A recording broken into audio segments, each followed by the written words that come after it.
Shalom, shalom, peuple de Dieu. Bonjour à vous, mes bien-aimés. Soyez bénis abondamment dans le nom puissant de notre Seigneur Jésus-Christ. C'est votre sœur Esther. Je viens vous partager ce que j'ai reçu il y a, je crois, 2 jours. Au sujet de la France et du jugement, justement, qui s'abat sur elle.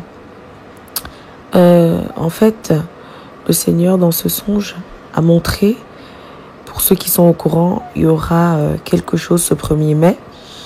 Alors quoi exactement, je ne sais pas, mais qui parle de toujours une manifestation des Gilets jaunes, sauf qu'il y aura d'autres corps qui vont s'y mélanger, donc des corps étrangers tels que des casseurs, etc. Et donc il peut y avoir des événements violents.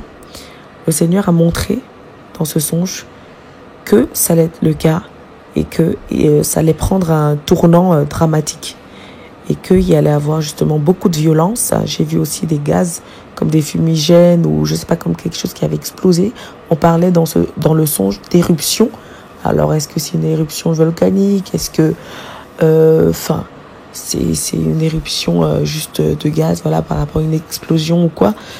Je ne sais pas. Ça, c'est le Seigneur qui sait, mais voilà, il était souligné éruption. Donc, il s'était mêlé à toute cette violence. J'ai vu les hommes vraiment les uns contre les autres, remplis de haine durant cette manifestation, etc. Il y avait beaucoup de haine et on évacuait des personnes.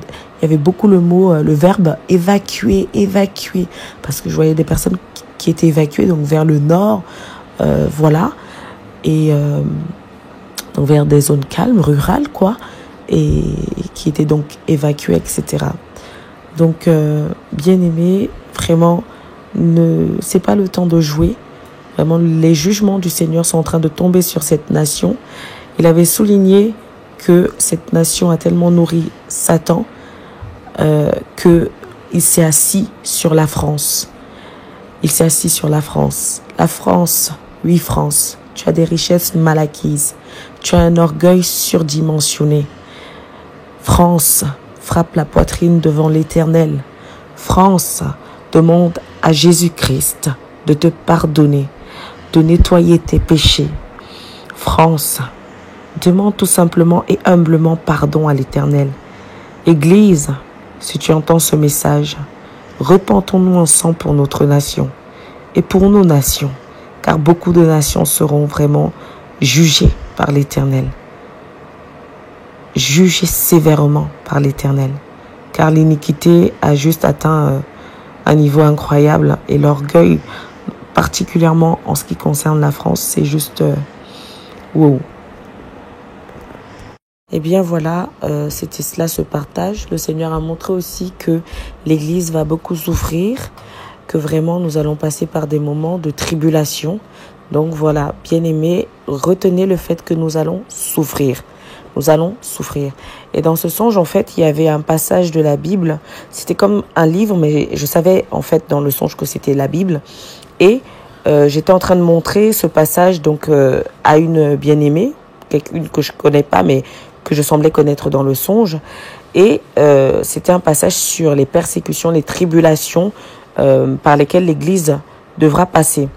Et je lui disais qu'il s'agit donc de nous dans ce passage. Et donc elle écoutait et puis il y a un monsieur qui disait non, ça ne concerne pas les chrétiens, donc ces souffrances-là, non, ces tribulations, non, ça ne concerne pas les chrétiens. Puis je lui disais, mais qu'est-ce que tu crois, qu'on ne va pas souffrir? Mais si, nous souffrirons, on va souffrir. Donc bien aimé, voilà, comme le Seigneur il a dit, c'est pas beaucoup de souffrance qu'on entrera dans son royaume.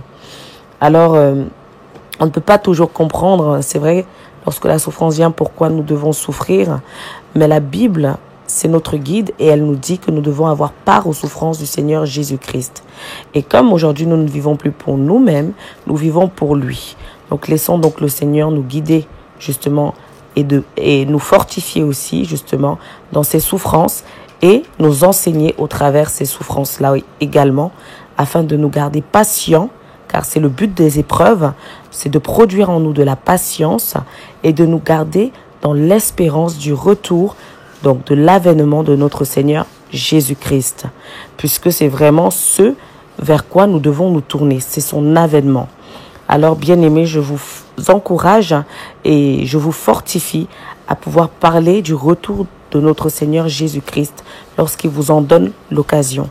Soyez bénis abondamment. Il a révélé aussi cela à notre sœur Rachel, justement, le fait qu'il fallait parler de son retour, de son avènement. Nous n'oublions pas que c'est notre espérance, parce que sinon, à quoi bon pouvons-nous espérer? Déjà, à quoi nous pouvons espérer dans ce monde, vraiment, qui est juste un monde de perdition? Mais à quoi pourrions-nous espérer par la foi, si ce n'est l'avènement de notre Seigneur et de notre Sauveur? Voilà les messages que le Seigneur a délivrés.